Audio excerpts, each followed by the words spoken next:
Hola, buenas tardes a todos. Buenas tardes a la gente que nos escucha a través del online. Mi nombre es María Pascual, soy la directora general de Urbim y cofundadora a su vez.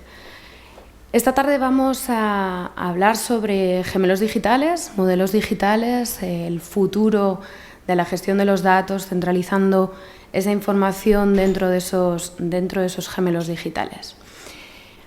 Además, en esta sesión, durante este rato que vais a compartir conmigo, vamos a ver el estado del arte de los gemelos digitales en el mundo, qué es lo que está pasando.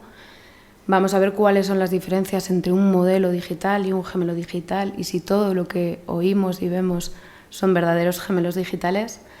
Hablaremos de los datos, la extracción de estos y los usos que podemos hacer con respecto a ellos y hablaremos, cuál es el futuro. Estamos en un entorno técnico, pero yo creo que, o auguro, me gustaría pensar que en algún futuro no muy lejano vamos a hacer uso de estos gemelos digitales como usuarios, no solo como técnicos intervinientes en ellos.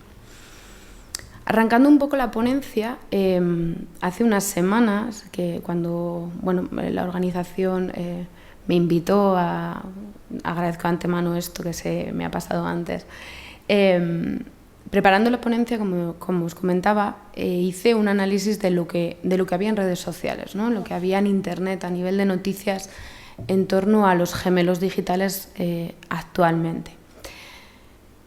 Y me encontré con grandísimas sorpresas. Como podéis ver, las noticias son de hace 13 días, 5 días, 3 días, o sea, es algo que está en boga y está en boca de todo el mundo. Debo decir que el gemelo digital es una palabra que junto con Smart Cities, con digitalización, junto con IoT, hemos instaurado dentro de nuestro vocabulario diario, y me incluyo en esa parte, muchas veces no sabiendo verdaderamente cuál es el alcance, y el gemelo digital es mucho más poderoso de lo que en realidad yo creo que llegamos a pensar. Y insisto, yo soy arquitecta de profesión, ahora os contaré por qué estoy aquí o por qué he acabado haciendo estas cosas, pero en cualquier caso, además de arquitecta y técnica por lo tanto, soy turista en muchas ocasiones, cada vez más, y soy ciudadana en otras ocasiones. Entonces, mi punto de vista dentro de un gemelo digital va a depender de mi rol en cualquiera de los casos. Aclarar antes de arrancar con el tema de los gemelos digitales cómo nace un gemelo digital o en qué momento empezamos a oír hablar de los gemelos digitales. Los gemelos digitales empezamos a tener constancia de ellos en el momento en que se empiezan a usar en la parte industrial. Se hacen réplicas de piezas para ponerlas a prueba dentro de un entorno digital, dentro de un ordenador. Básicamente porque lo que me permite los modelos digitales es generar simulaciones y cometer errores en un entorno virtual y no perder dinero, ¿no? Tomar decisiones que a futuro, cuando se desarrollen esas piezas o cuando ocurra un caso concreto en el que cumpla las condiciones que le estamos poniendo a prueba en un entorno digital, pues me ahorren costes, me ayuden en esa toma de decisiones. Como comentábamos, en el entorno, en Internet, en periódicos digitales de mayor o menor calado, son muchas las referencias que hacen al concepto de gemelo digital, a Digital Twin. Vemos que Elon Musk, que no podía ser de otra manera, también está en todo esto, McLaren con Fórmula 1, hablaremos luego de esa parte, o grandes ciudades como Singapur. También se ven usos referentes a temas de movilidad, ¿no? El uso de gemelos digitales aplicados a cuestiones de movilidad o a temas del ciclo de vida del activo, que luego también comentaremos, o inclusive a la huella de carbono. El otro día subía una frase que decía que si aquellas cosas que no se miden no se pueden cambiar, porque objetivamente hablando no sabes si están o no están fuera de dimensión. Entonces, viviendo en un mundo en el que el Digital Twin, el gemelo digital, es una realidad y es algo que, como os digo, cada vez va a calar más en nuestro día a día, También os contaba que yo vengo del mundo de la arquitectura, ¿no? Este es mi cronograma en los últimos 10 años, 11 años. ¿Cómo acabo aquí contándoos cosas en torno a los gemelos digitales y a sus utilidades? En el 2011 empecé a trabajar en un estudio de arquitectura que se llama C95. C95 es un estudio tradicional, de construcción tradicional, con una particularidad. En el año 2011 da un paso adelante por entrar en el mundo de la digitalización, en digitalizar esos procesos que acometía. Es un estudio tradicional era un estudio tradicional en cuanto a la forma que tenían de trabajar, pero los procesos en realidad eran bastante complejos. El estudio hacía la parte de arquitectura, la parte de interiorismo, gestión de compras y llegaba a hacer la obra de los proyectos. Esto hacía que dentro de la documentación que tratábamos para cada uno de los proyectos, ¿no? Sobre todo estamos hablando de viviendas de lujo, llave en mano, fuese muchísima la información que teníamos que manejar. Por lo tanto, el error era bastante latente de forma constante. Entonces, con la implicación de la metodología BIM, que no me voy a poner muy técnica hoy, y su uso hasta fases de obra, esos procesos se iban optimizando. En un momento determinado llega al estudio un proyecto que cambia la forma de pensar las cosas dentro del estudio y que nos pone en un punto cuanto menos curioso, fuera de la zona de confort. Este punto es la digitalización de Ayacucho en Perú, que ahora os lo enseñaré el proyecto.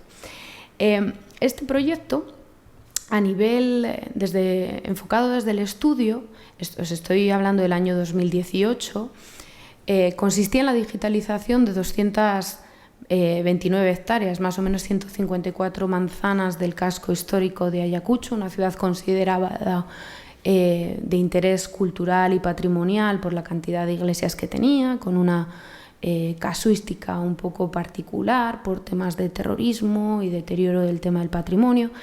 Y entonces se toma la decisión por parte del Patronato de Piquimachay, que es una asociación de diferentes empresas, en destinar la parte de los impuestos, ¿no? Allí tienen una metodología de trabajo que se llama obra por impuestos, que tiene la posibilidad del 30% de los impuestos destinarlo a obras con algún tipo de interés social, a hacer la digitalización asociado a otros tres proyectos. Realizamos, como os comentaba, el modelo BIM, que al final es una digitalización real, una réplica real de esa ciudad en un entorno digital. Más o menos son 500.000 objetos escaneados y 2 millones de datos gestionados. ¿Cuál era el alcance del proyecto y cómo acabó siendo? Pues el alcance del proyecto, en realidad, todo formaba parte de impulsar a nivel turístico la ciudad, poner en valor la ciudad, poner en valor el patrimonio y dar a conocer la ciudad a través de algo disruptivo como era la digitalización. Tuvimos muchos daños colaterales positivos. Fue, como os cuento, salirnos de la zona de confort, pero UNESCO la consideró está considerada como ciudad creativa porque basa su desarrollo en las artes digitales. Aparte, ICEX nos invita 2 años a la Smart City World Congress para hablar del proyecto. Nos vamos con Autodesk a la Autodesk University, con Leica a Las Vegas a dar una charla. Se mueve mucho este proyecto y entonces Ayacucho empieza a ser Ayacucho ciudad digital. ¿Qué es lo que hay detrás? Y aquí no nos conocíamos antes, pero comparto con mi forma de trabajar una cosa importante, y es que soy muy transparente. Eso me ayuda a recibir feedback y a aprender. Entonces, la realidad del proyecto es que está dentro del servidor de C95, del estudio. El Patronato de Piquimachay lo cede a la universidad y al ayuntamiento, pero no tienen buen feedback, no son capaces de ponerse de acuerdo de quién como decía antes Laura, quién actualiza la información, quién se hace responsable, quién lo aloja, quién lo explota, quién lo consume. Tiene cierta lógica. Estábamos hablando del año 2018, que parece que fue hace mucho, o parece que fue ayer, pero ya hace mucho a nivel tecnológico, han cambiado muchas cosas. Y en el año 2018, C95, para acometer todo este proyecto, tiene que incluso hacer que nos manden un disco duro en un avión para traer parte de la información a Madrid. No podíamos compartirla por internet. Entonces, en este entorno se genera un gemelo digital que entonces no era consumible. Hacía falta un software específico, unos ordenadores potentes, un entorno de colaboración concreto, servidores, personas técnicas, licenciamientos, todo esto lo complejizaba un montón. Pero en la situación en la que nos encontramos, a nosotros nos pone, al estudio nos pone en una situación a resolver. Antes, hablando con Sonia, le decía que bueno, Sonia de la organización de aquí, le decía que yo soy arquitecta, pero que mi evolución lógica hacia los datos, o sea, que mi evolución hacia los datos ha sido bastante lógica, y aquí está la lógica. Al final, estamos acostumbrados como técnicos a que nuestros proyectos acaben, en el mejor caso, en un cajón metidos cuando acabamos la obra, ¿no? Consumir esta información en obra y guardarla en un cajón.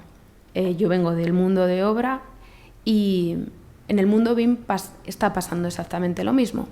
La realidad es que los técnicos hablamos de que nos preocupamos del ciclo de vida del activo basado en BIM, que es verdad, pero en el momento que hacemos la operación y mantenimiento nos preocupamos del ecosistema que nosotros alimentamos y que nosotros montamos, y no nos preocupamos de todo lo demás.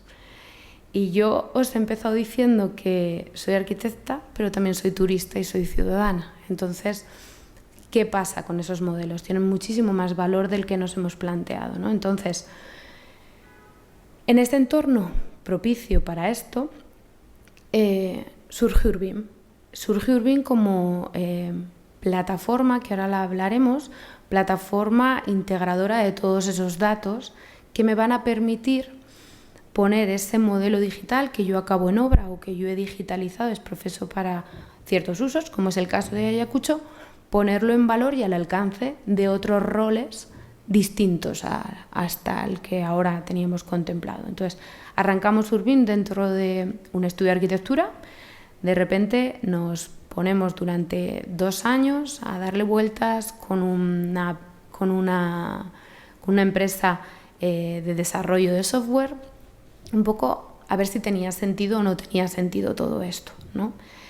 Vemos que sí, que tiene posibilidad de poderse llevar adelante. Además, bueno, pues en ese momento también formábamos parte de un ecosistema de pues, la Comisión BIM, las diferentes iniciativas interministeriales que ahora se han vuelto a poner en marcha en las últimas semanas. Formábamos parte de la obligatoriedad del BIM en las administraciones europeas.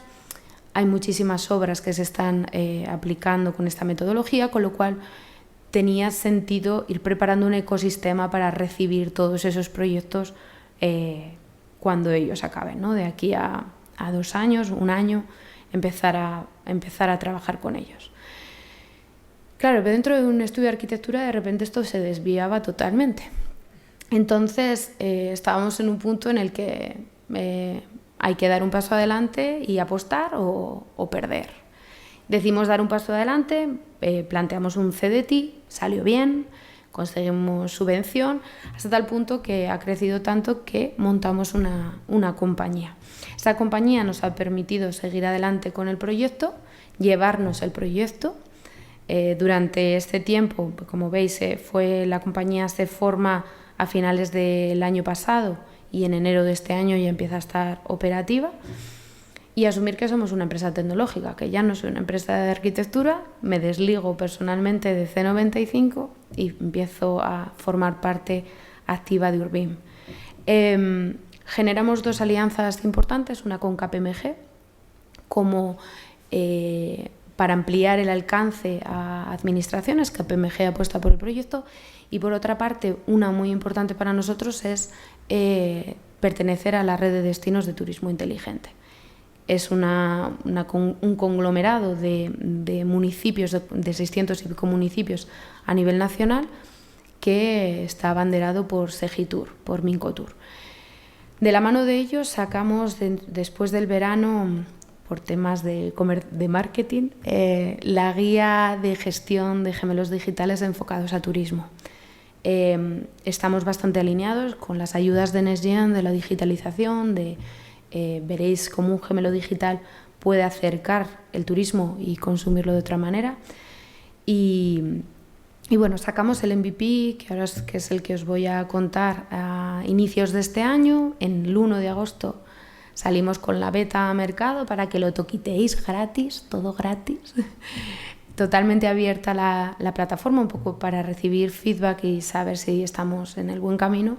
Y en septiembre pues ya empezaremos a modularla.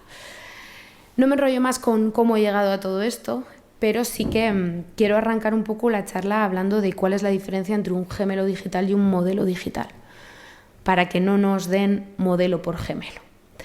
Un modelo digital es una representación tridimensional de un activo físico que absorbe una información en un momento determinado, por ejemplo, hasta la fase de obra.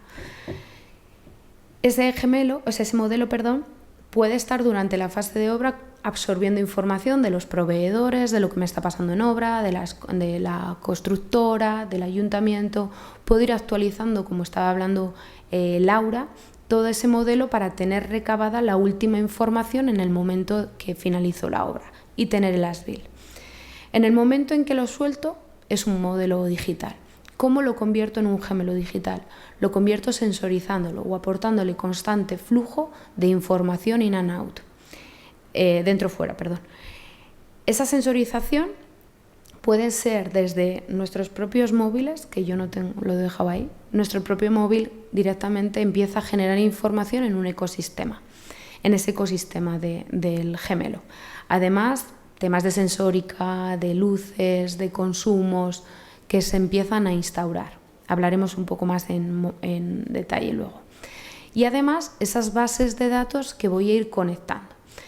¿Cuál es la diferencia? Porque me diréis, María, al final es un compendio de información tanto en el modelo digital como en el gemelo digital. La diferencia es que el modelo digital tiene información que me va a ir dando estructurada a medida que yo se la vaya solicitando. En cambio, el gemelo digital constantemente me va a estar dando feedback de lo que le pasa. Me va a ir diciendo, estás llegando al consumo que me marcaste como máximo, tienes una ocupación por encima de lo tolerable, tienes que empezar a hacer el mantenimiento de tal edificio, tienes concentración de tal material que no es... Empieza a darme información. Hemos oído uno de los términos que hemos estado oyendo toda esta temporada, es la inteligencia artificial. La inteligencia artificial no es más que recolección de datos en tiempo y analizar lo que está pasando en un momento determinado y realizar predicciones. Entonces, establecida la diferencia entre un modelo digital y un gemelo digital, nos enfrentamos al mundo de las fuentes de datos. Me tomo la libertad de poneros esta librería o este entorno de interiorismo que es el mundo del que yo vengo, porque todo ello son fuentes de información. Entonces, os comentaba antes que el tener una medición de datos para analizar está bien, pero cuando tengo datos de forma dispar de diferentes fuentes y que a priori no tienen nada que ver, tengo la posibilidad de hacer un análisis más responsable de esos datos. Os voy a poner un ejemplo práctico y ahora vengo con esto. Cuando fuimos invitados al Smart City World Congress, había grandes empresas que desarrollaban farolas que eran capaces de encenderse y apagarse en función de la luz del día. Muy bien, eso es una farola inteligente de la que podemos captar datos. Y solo analizan los datos de lo que está del sol que les incide, ¿no? Por otra parte, tengo los semáforos que son capaces, por ejemplo, de detectar la presencia de peatones para encenderse o apagarse o regular. Pero todos esos datos forman parte de un ecosistema más grande que de una manera directa o una manera indirecta les incide y en cambio no les preocupa, ¿no? Esto es como si yo en una empresa analizo solo el flujo de caja por lo que entra y por lo que sale. Pues igual tengo que analizar que igual el mercado en ese momento está incidiendo en lo que me entra o en lo que me sale, o que además he tenido una baja productividad de mis usuarios y entonces indirectamente inciden sobre esos datos, ¿no?, que yo estoy analizando. Entonces, al final, tener bueno, se denomina un data lake, un lago de datos, un entorno de datos cada vez más grande, hace que mis decisiones sean poderosas. Pero bueno, eso resulta a priori un problema, principalmente porque nos encontramos estas casuísticas, ¿no?, al igual que en esta librería. Hay bases de datos que guardamos por si acaso, que son obsoletas. Los por si acaso siempre han funcionado muy bien. Hay bases de datos que son públicas, pero también hay bases de datos que son privadas. Cada vez tenemos más un ecosistema de datos abierto, ¿no? Fomentamos la transparencia y estas cosas, pero fomentamos la transparencia, insisto que yo soy técnica, fomentamos la transparencia que me gusta que vean. La que no me gusta que vean no la fomento. Entonces, bueno, pues tengo este problema. Tenemos la desestructuración de los datos. Tengo un amigo que dice que los datos, bien ordenados o mal ordenados, recogidos en un sitio, ya es un avance. Entonces, bueno, pues esa estructuración. El formato digital y el analógico. Todavía partimos de digitalización de activos en base a papel, a planos que tenemos de históricos o demás. Las bases de datos sectoriales, el tener, por ejemplo, analizado, como decíamos, por una parte la señalética, por otra parte el turismo, por otra parte los aforos, y tener desfragmentados eso. O la parte de tipología, ¿no?, los datos ordenados por tipología. En cualquier caso, cada vez que tenemos la oportunidad de generar nuevas usabilidades que nos hacen falta en una empresa o en la administración, lo que hacemos es montar una plataforma nueva, montar una base de datos nueva. No nos dedicamos, como hablaba antes Laura, a aprovechar la información que tenemos, estructurarla y a partir de ahí generar nuevas usabilidades. Porque, entre comillas, me cuesta menos reordenar, me cuesta más reordenar que volver a empezar, ¿no? Entonces volvemos a tener los procesos de retrabajo de los que hemos estado huyendo. Yo siempre digo que todos los usuarios, cuando nos levantamos, igual no lo primero, igual lo segundo que hacemos, primero cogemos una taza de café, lo segundo que hacemos es organizar nuestra agenda, organizar en el móvil, en una única dispositivo, organizar nuestro calendario, la compra, el ir a recoger a los hijos, dónde voy a aparcar, cómo voy a hacer el viaje, y lo centralizamos en un único dispositivo. En cambio, en nuestros trabajos, el que más, el que menos, consultamos diferentes softwares o diferentes herramientas. Entonces, basándonos en todo esto que os he contado hasta ahora, nace Urbim. Este es el esquema un poco general de cómo nace Urbim o cómo funciona Urbim. Al principio lo que tengo que hacer es una recolección de datos. Esa recolección de datos, ahora en el esquema viene a partir de escaneos, ¿no?, de nube de puntos. Mañana hay un evento con Daniel Pablos de Leica y él os hablará muchísimo de eso. Lo que hacemos es partir de una situación precisa. En realidad no hace falta, y luego os lo enseñaré, porque puedo hacer un planteamiento a largo recorrido. No me hace falta tener un hipermodelo o una toma de datos súper precisa desde el inicio. Pero está claro que cuanto más pulcro sea desde el inicio, mejor voy a operar con ello. Nosotros nos basamos en los modelos BIM por dos cuestiones importantes. Bueno, he dado por hecho que más o menos en la sala sabemos qué es BIM, si no lo resumo fácil, bien. Bueno, por si acaso, BIM es Building Information Modeling, que es preconstruir en virtual lo que voy a construir en real. Es una maqueta digital de lo que me va a pasar a futuro. Son elementos geométricos con datos asociados. Eso es simplificado, ¿vale? Estructurados. Ese apunte es importante, sí. ¿Por qué utilizamos los modelos BIM? Utilizamos los modelos BIM porque cumplen dos cosas bastante importantes. Por una parte, que son tridimensionales. Esto lo que hace es que el usuario que va a consumir la información tenga otra forma de ver los datos. Hay estudios que dicen que nosotros cuando, y la parte técnica lo vais a entender mejor, nosotros imaginamos un detalle, por ejemplo, constructivo que vamos a realizar, lo simplificamos en 2D para que otra persona se lo imagine otra vez en 3D. Hacemos esa conversión. Entonces, a través de los modelos BIM a consumir, le pongo al usuario a su disposición esos modelos, de tal manera que agilizo la comprensión. Por otra parte, esos modelos BIM, por el hecho de ser tridimensionales, me permiten seguir absorbiendo información. Y el último punto, que es el más importante, es que son elementos georreferenciados. Esto es importante porque me permite ir creciendo en el tiempo, superponerle capas de información, GIS, BIM, bases de datos, que con coordenadas todo va a ir encajando en el sitio donde corresponde. Antes os hablaba de Ayacucho, os enseñaba Ayacucho. Ayacucho no es más que una matrioshka de modelos BIM.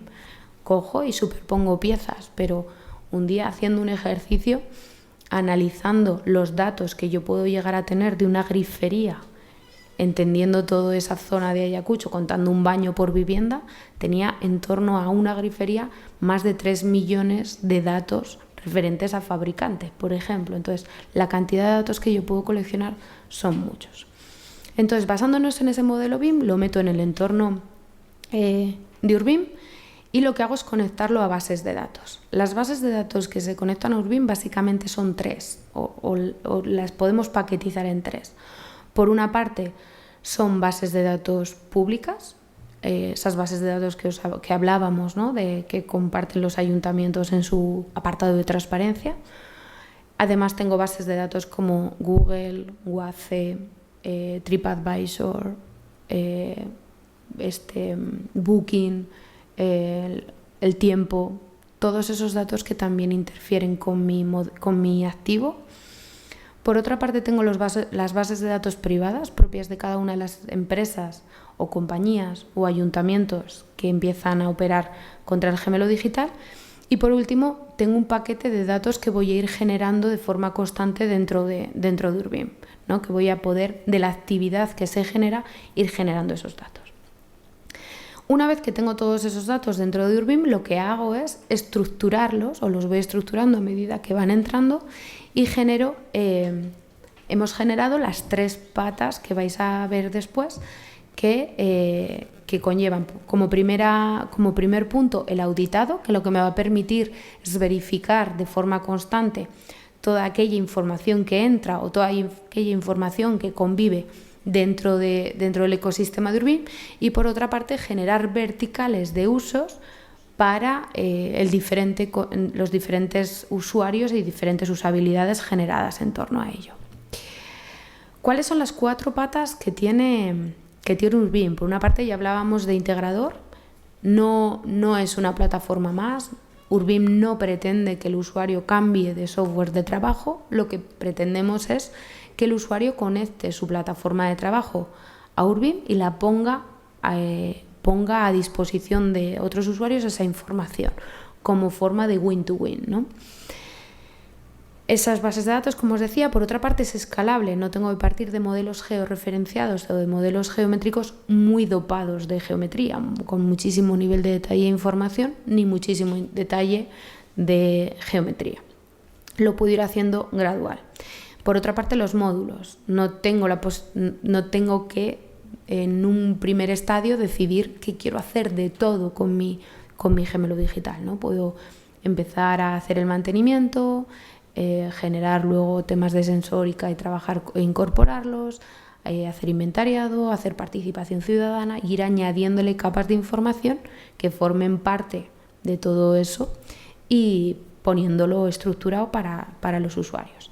Importante, basado en la nube. Estos años del 18 aquí, la tecnología ha evolucionado mucho. Trabajo en la nube, ya no es un punto .exe, no me hace falta grandísimos ordenadores, solo me hace falta conexión a internet, y ni eso, porque puedo descargarme los modelos y consumirlos, y una aplicación móvil para agilizar el trabajo y la toma y el aporte de datos. Y totalmente personalizable. No es lo mismo la información que necesito consumir desde el punto de vista de gestor de activo o la información que puedo consumir de turista, ¿no? La tengo que estructurar de diferente forma. Bueno, esto se ha adelantado. Empezando cómo se compone o cómo se alimenta, como comentaba, la forma ideal es la recopilación desde nubes de puntos, pero también puedo hacer una digitalización de esos planos que tengo en formato digital o en formato analógico y llevármelo a geometría tridimensional. A partir de ahí genero el modelo BIM.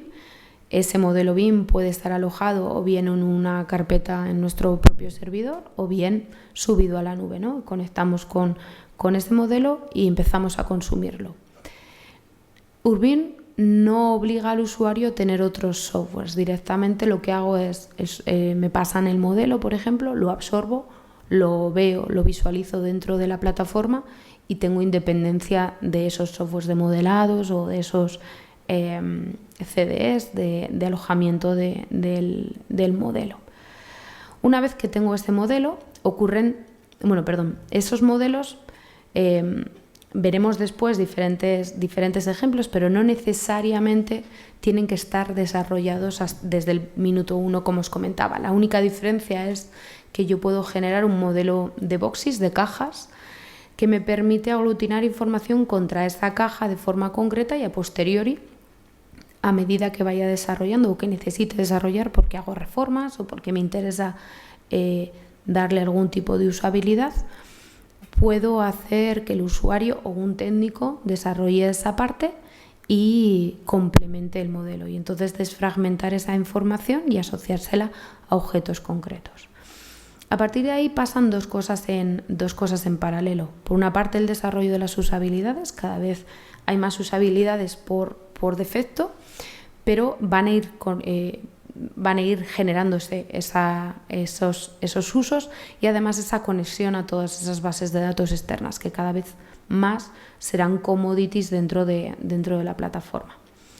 A posteriori lo que haríamos es generar la parte sensórica y por último la conexión con todas esas plataformas existentes. A nivel de plataformas o de soluciones, estos últimos días, viendo la agenda, habéis ido comentando algunas, ¿no? Hablamos de Catastro, por ejemplo, como solución integrada, hablábamos de Google, mañana contáis con Leica y con VT Lab como para la inclusión de realidad aumentada dentro de la visualización, lo que me permite visualizar una mezcla entre la realidad y los gemelos digitales y no me hace falta digitalizar absolutamente todo, o la centralización dentro de esos modelos de soluciones como el tenedor, Booking, TripAdvisor, para tener el máximo paraguas de alcance. Bueno, a nivel técnico contar que la forma de conexión con todas esas bases de datos es relativamente sencillo. Actualmente las plataformas con las que trabajamos suelen tener 3 formas de conexión con ellas, o bien formatos tradicionales de exportación e importación de Excel que se quedan en un FTP y que es información estructurada y las absorbes. Por otra parte, el desarrollo de SDKs y APIs, que son puentes que lanzan contra sus propias soluciones. Entonces, Urbim lo único que hace es establecer esos puentes, agarrarse a esas soluciones y absorber esa información y establecer flujos in and out con esas soluciones. De tal forma que si el usuario trabaja, por ejemplo, en Planner o en Project, ¿no? Que estoy viéndolo ahora, en Project dentro del software, yo lo único que voy a ir a hacer es captar esa información para ponérsela a su vez a otro usuario. O si hay usuarios, por ejemplo, que está ahí Archibus y que mañana Roberto Rojas os va a dar una charla, pues cojo la información de la parte de mantenimiento de Archibus y la pongo en ese pool común de información para otros usuarios, ¿no?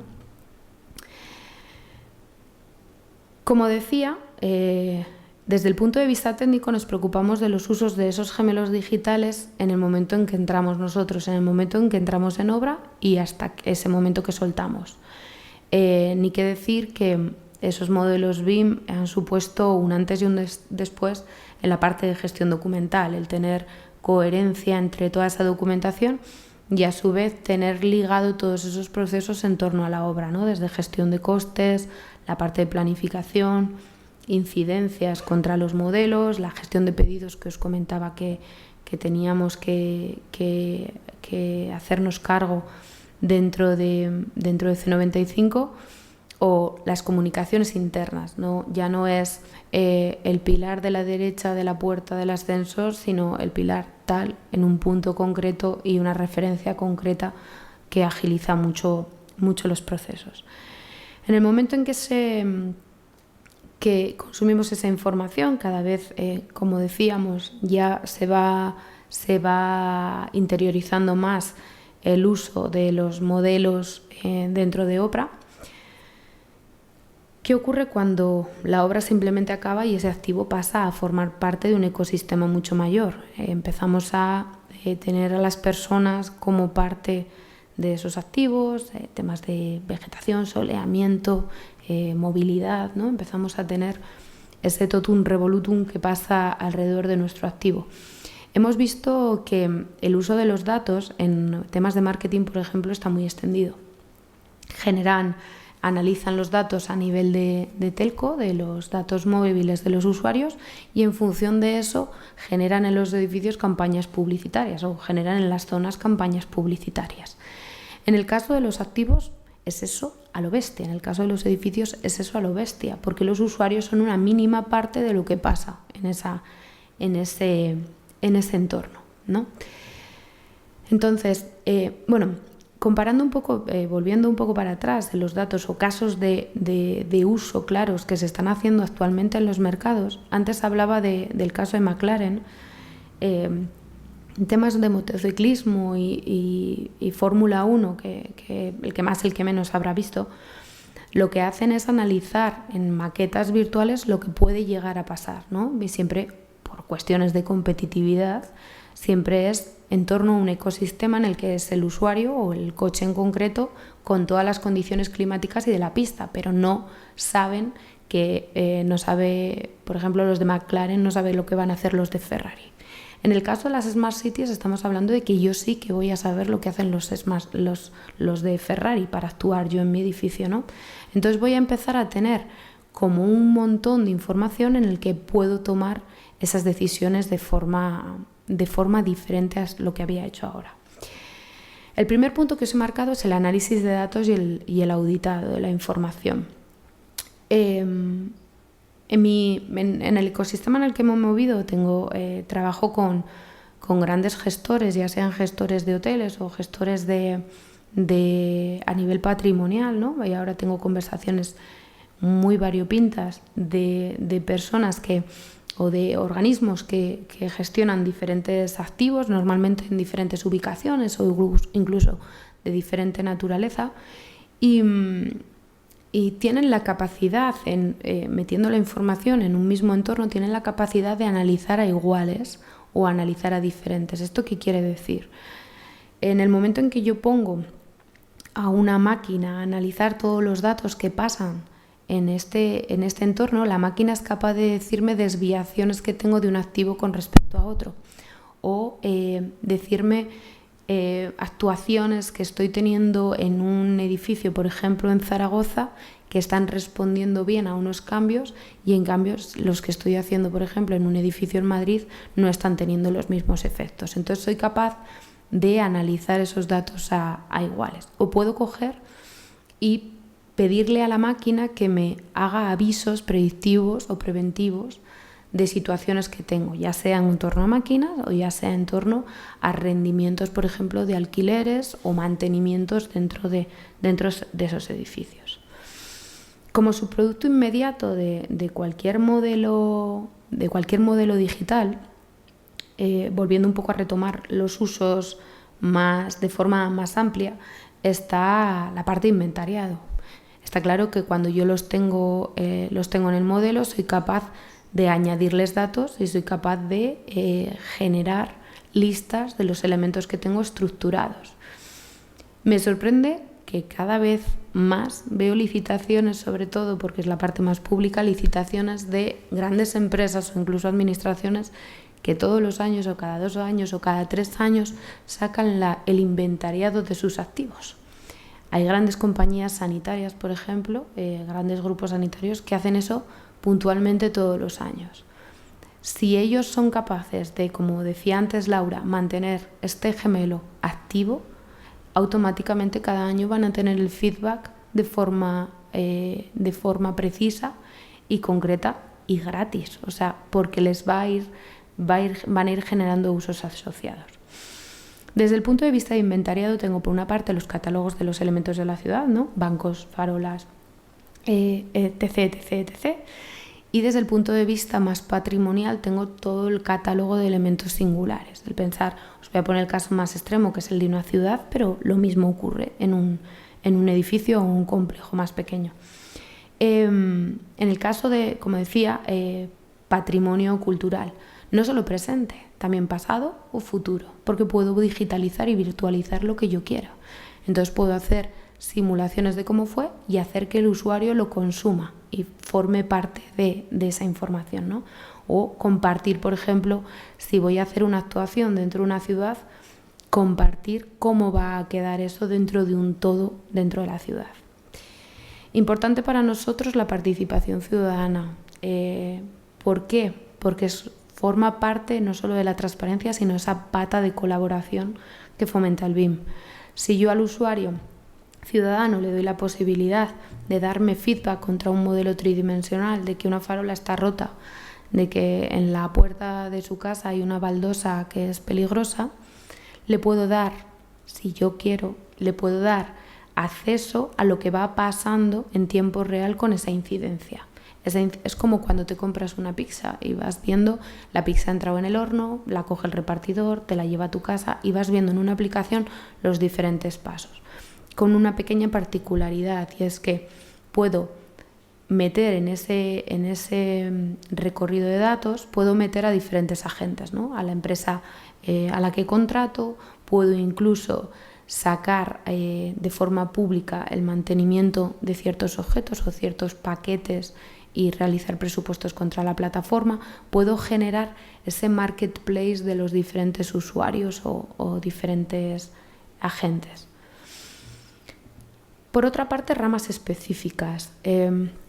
Andamos, por ejemplo, en conversaciones con puertos y aeropuertos. Esto es un mundo, porque un puerto y un aeropuerto en muchos casos es en sí una ciudad, salvo el caso de Logroño, que yo soy de Logroño, que no es comparable con una ciudad del aeropuerto. En muchos de los otros casos sí que lo es. Entonces tienen gestiones propias y tienen muchísima información relevante. Además, en las últimas actuaciones que hay en torno a la gestión portuaria, hay un límite entre la participación ciudadana y el vivir de espaldas a los puertos, que hace que cada vez más se luche por ello. Entonces, como la calidad ambiental, climatológica, como esa gestión de los barcos o de los aviones influye en la carga de pasajeros, toda esa información a recolectar. Por otra parte, un prisma importante es el turismo, ¿no? Que os he hablado varias veces a lo largo de este rato. Importante porque los NextGen tienen un gran foco en este punto por solucionar problemas que hemos ido arrastrando a raíz de del tema del COVID.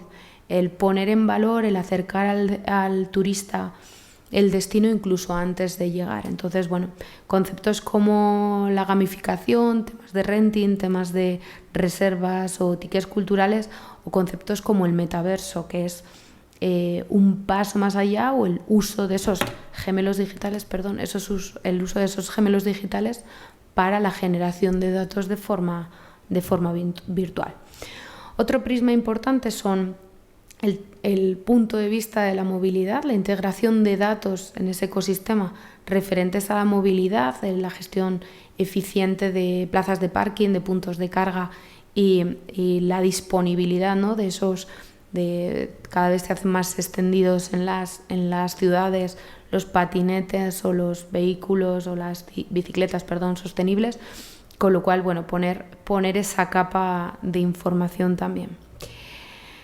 La gestión de emergencias. Antes os comentaba que una de las patas o de los proyectos asociados al gemelo de Ayacucho había otros dos. Uno de ellos era temas de emergencias. La gestión eficiente en base a este modelo digital de las emergencias. Ayacucho tiene un problema real o tenía un problema real de seguridad y apoyándose en ese gemelo digital lo que han conseguido es reducir en un 30% la capacidad de reacción ante esas emergencias, ¿no? Porque optimizan todos los accesos y las rutas que necesitan.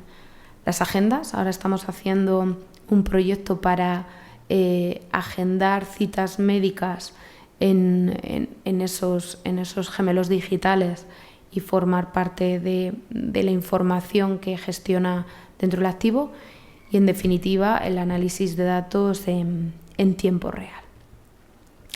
¿Qué será después? Pues todo lo que nos podamos imaginar, ¿no? Al final, creo, como decíamos, que iremos generando cada vez más información e iremos consumiendo cada vez más información. Por último, os voy a enseñar la plataforma, lo que es a día de hoy, como la voy a ir pasando porque veo que la he grabado así como muy rápido.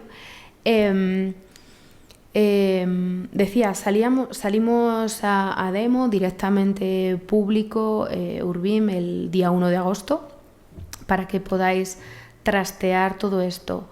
Esta es la home de los proyectos. Estos proyectos los voy a tener organizados por tipología, que es una raya fina que veis de colores que hay debajo.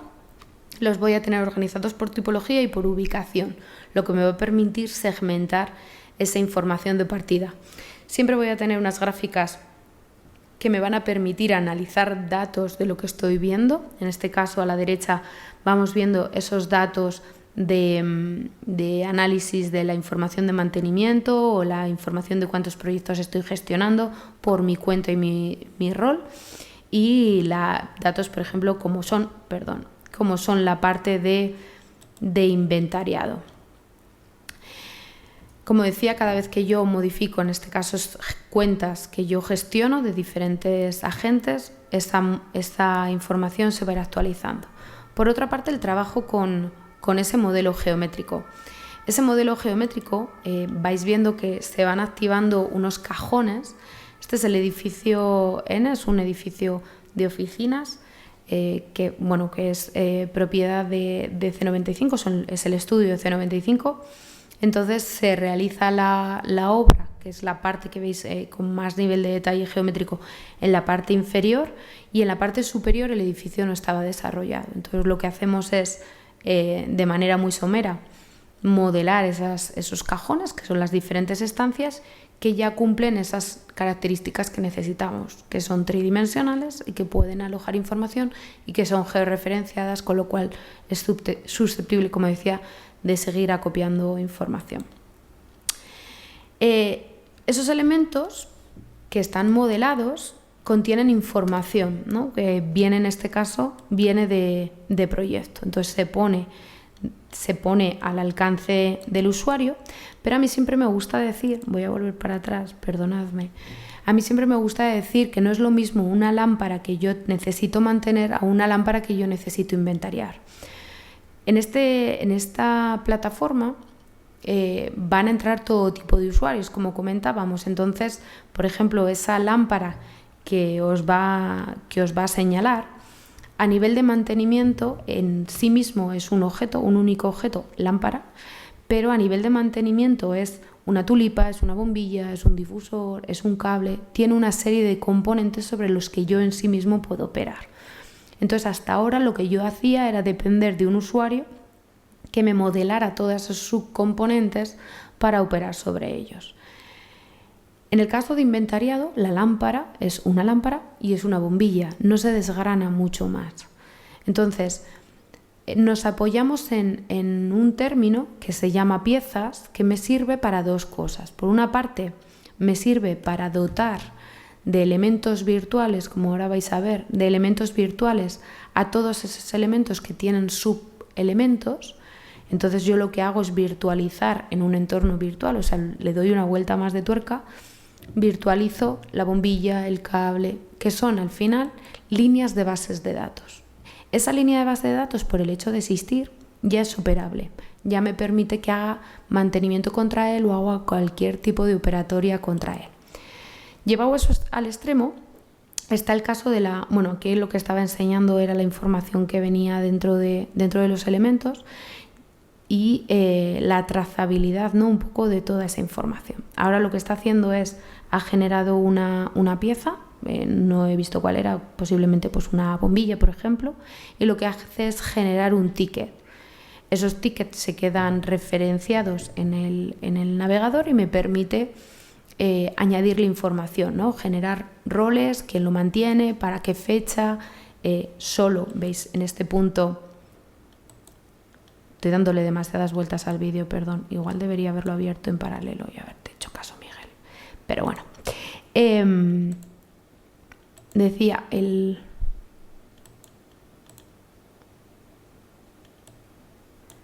¿Qué pasa, Miguel, si le doy al escape y lo abro el del escritorio? La lío mucho. Perdón, es que me va a ser más fácil, yo creo, de ir parándolo e ir abriéndolo. Al final es más sencillo. Perdón. Vale, y además yo creo que se ve incluso más grande.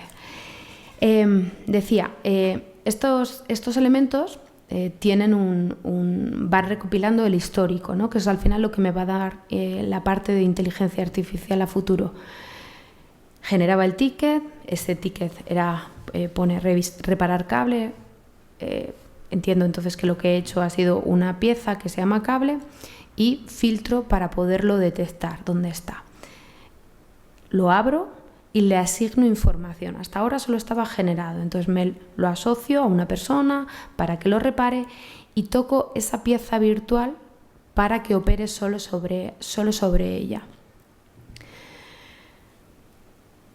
Con esto lo que consigo, además, con esas piezas virtuales, es generar información sobre las cajas. Virtualizo elementos asociados a esas cajas. ¿Esto para qué sirve? Llevado también un poco al extremo. No solo puedo generar piezas sobre esos elementos y poder operar, sino sin necesidad de llegar a tener un elemento geométrico, un modelo geométrico rico desde el inicio, puedo contra esas cajones asociar la virtualización de elementos. Por ejemplo, en este caso veis que en el box ese hay asociado un banco y 4 luminarias. Son 4 luminarias de un banco con los que yo puedo hacer mantenimiento o los que yo puedo inventariar o puedo asociarle información para turismo o para lo que yo considere. En el caso de que mañana el usuario virtualice ese banco, lo que hago es mapear líneas de bases de datos, la línea de base de datos del elemento que entra con la que yo tengo histórica dentro de mi plataforma. Y puedo generarle, por lo tanto, incidencias, ¿no? Toda la información en la plataforma es transversal. ¿Qué quiere decir esto? Que si un elemento tiene una incidencia, en el módulo de mantenimiento, en el módulo de inventariado o en el módulo de participación ciudadana, en caso de que yo lo considere, lo van a ver. Este segundo módulo es el módulo de inventariado. Lo que me permite, por una parte, es estructurar la información a través de esos boxes. Lo que voy a tener a través de esos cajones es los elementos que llevan geométricamente hablando desarrollados dentro de ellos y por otra parte esos elementos virtualizados, ¿no? Las subpiezas o las piezas que hemos definido. ¿Para qué me sirve inventariar? Me sirve para llevar un catálogo y un chequeo de todo lo que tengo en mi activo. Al final, si hablamos de la transversalidad entre los módulos, lo que va a ser importante para mí es hacerle entender al usuario que si hay por ejemplo, pues ahora está señalada la máquina de café, la máquina de café la quito por lo que sea, porque voy a hacer un mantenimiento o porque voy a cambiarla, lo que hago es darla de baja en el inventariado, o la puede dar de baja en el inventariado la persona que hace el mantenimiento, de tal forma que en el listado no aparece. Llevándolo al caso de la lámpara que estaba haciendo el mantenimiento, si yo ahora que veremos el almacén con sus estocajes, tengo una serie de bombillas, por ejemplo, en el almacén, cuando el usuario haga este cambio de esa bombilla para su mantenimiento, automáticamente me bajará el cómputo de bombillas en estocaje y por lo tanto me sacará un aviso la plataforma en esas gráficas que hemos visto de que estoy por debajo de lo mínimo establecido como válido.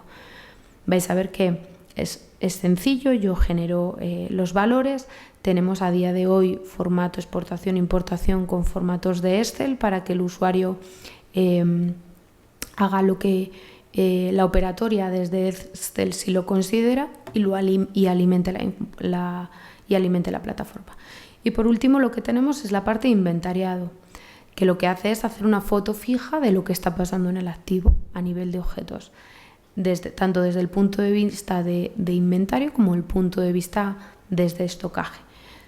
Todo esto será analizable desde esas bases de datos, o sea, desde esas roscas, que vemos, esos datos que han salido aquí, y va a ir alimentando este ecosistema. El usuario podrá configurarse estos análisis para que, en función de las necesidades que tenga de consumo de información, no haga falta que se abra 20 proyectos, sino que directamente tenga un feedback rápido de esos proyectos. Y por último, el tema de los sensores. Los sensores forman parte del ecosistema en el que nos movemos.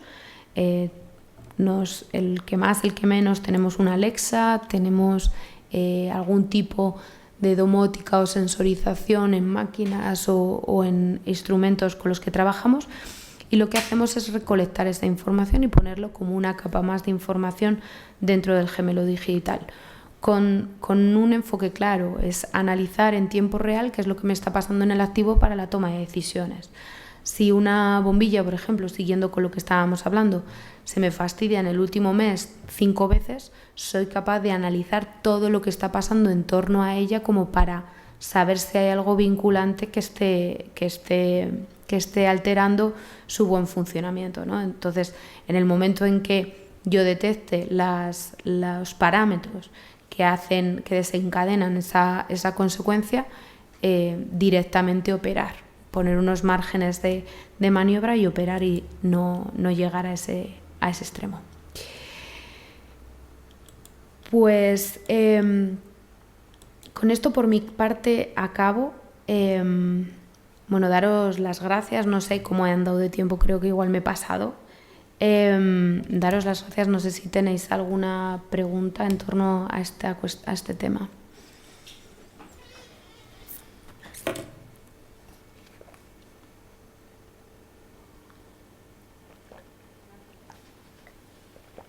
¿No? He dejado todo súper claro. Muchísimas gracias. ¿Tenéis alguna ciudad aparte de alguna ciudad aquí en España que se pueda...? Ahora mismo tengo 2 sobre la mesa. Estamos en conversaciones con una parte de Alcobendas, en Madrid. Tengo Ji-Paraná, en Brasil. Y hay alguna más por Arabia. Pero eso en plan encargo, por así decirlo. Viniendo un poco del mundo de la construcción, lo que andamos haciendo ahora es posibilitar la agilización de esa entrada de esos gemelos digitales. Al final, si hablábamos un poco del tema de los boxes, de empezar a operar con los activos desde modelos muy simplificados, existe la posibilidad de soluciones comercializadas, que incluso son soluciones gratuitas, de generar a partir de entornos comunes de datos, como pueden ser Maps o Google, por ejemplo, generar esos modelos de cajas que me permiten establecer como base de trabajo para ir generando más información, ¿no? Entonces, a través de automatismos muy simples, esas bases de datos que hablamos antes de papeleras o de farolas que van recolectando los ayuntamientos, que tienen a bien poner georreferenciadas con coordenadas, automatizar esa digitalización y que directamente una rutina sencilla de modelado me coloque una farola en los puntos que dice el Excel y además absorba la información, con lo cual empezar a generar modelos geométricos que desde el inicio, o sea, que sea como muy rápido empezar a trabajar con ellos, ¿no? No plantear, estamos hablando sobre todo en administraciones, que es por lo que me preguntas, tiempos muy cortos por legislaturas, un poco por intereses, y hay que dinamizar esa entrada. Entonces, porque aquí el cliente principal objetivo, entiendo que son administraciones públicas, ¿no? Oh, mira, si me lo hubieras preguntado hace un año, te diría que no. Y si me lo preguntas ahora, te diría que tampoco. Hace un mes te diría que sí. Bueno, yo no estaba muy acostumbrada a trabajar con las administraciones, yo, María, pero a partir de Urbim nació sobre todo para... Sí, teníamos el caso de Ayacucho, pero sobre todo mis clientes son gestores o clientes privados, entonces la forma y la toma de decisiones es mucho más rápida y más consensuada, ¿no? En el caso de las administraciones todo es mucho más tedioso porque, bueno, obviamente partimos de la base de licitaciones, cosas así.